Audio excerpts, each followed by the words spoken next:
வணக்கங்க. கோவக்காயில் எண்ணெய்க்காய் எப்படி செய்வது தான் நம்ம பார்க்க போகிறோம். படத்தில் காட்டுற அளவுக்கு இன்க்ரீடியன்ஸ் எல்லாம் நீங்கள் ரெடி பண்ணிக்கோங்க. எண்ணெயை கொஞ்சம் ஊற்றிட்டு வெறுமனா கோவக்காயை நல்லா வதக்கி எடுக்கணும். எந்த அளவுக்கு வதக்கி எடுக்கணும்னா இப்போ படத்தில் காட்டுற அளவுக்கு நீங்கள் வதக்கி எடுத்துடணும்.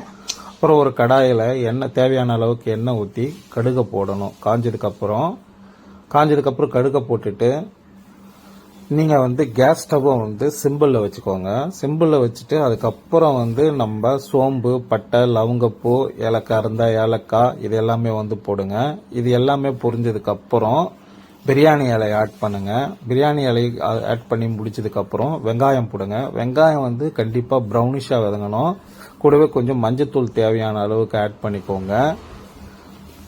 ஆட் பண்ணிக்கிட்டு நீங்கள் வெங்காயத்தை நல்லா வதக்கி எடுக்கணும். எந்த அளவுக்கு வெங்காயம் ப்ரௌனிஷாக வதங்குதோ அந்த அளவுக்கு தான் பார்த்தீங்கன்னா ஓரளவுக்கு டேஸ்ட்டை நல்லா கூட்டி கொடுக்கும். வெங்காயம் எப்போவுமே ப்ரௌனிஷாக நீங்கள் வதக்கினீங்கன்னா வெங்காயம் நல்லா வதங்கி முடிஞ்சதுக்கப்புறம் தேவையான அளவு தக்காளியும் கருவேப்பிலையும் நீங்கள் ஆட் பண்ணிக்கோங்க. இதையும் நல்லா வதக்கி எடுக்கணும். ஸோ எண்ணெயிலே இது எல்லாமே வதங்கணும். அதுக்கப்புறம் தேவையான அளவுக்கு இஞ்சி பூண்டு பேஸ்ட் நம்ம ஆல்ரெடி ரெடி பண்ணி வச்சுருக்கோம்.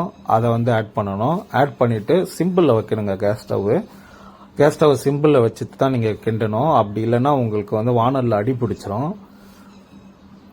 ஸோ அந்த டேஸ்ட் உங்களுக்கு பதம் வராது. அதுக்கப்புறம் நம்ம ரெடி பண்ணி விட்டு வச்சுக்கிற அந்த கொத்தமல்லி பவுட்ரு இல்லைன்னா கறி மசால் பவுடரை நீங்கள் போட்டுட்டு இதுவும் சிம்பிளில் வச்சு தான் நீங்கள் கிண்டணும். இல்லைன்னா அடி பிடிச்சிடும் உங்களுக்கு.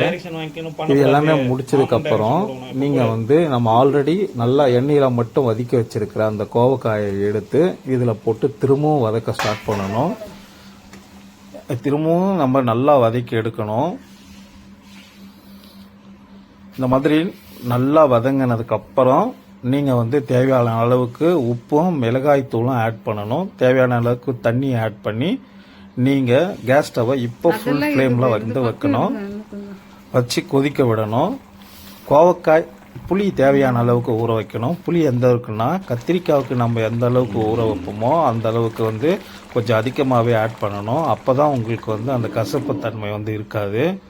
ஸோ கோவக்காய் வந்ததுக்கப்புறம் நீங்கள் தேவையான அளவுக்கு புளி தண்ணீரை ஆட் பண்ணணும். ஆட் பண்ணிட்டு நல்லா கொதிக்க விடணுங்க. ஆனால் கோவக்காய் வெந்ததுக்கு அப்புறம் தான் நீங்கள் புளி ஆட் பண்ணணும். அதுக்கு முன்னாடி ஆட் பண்ணக்கூடாது. ஏன்னா அதுக்கப்புறம் கோவக்காய் வேகிறது வேகாது.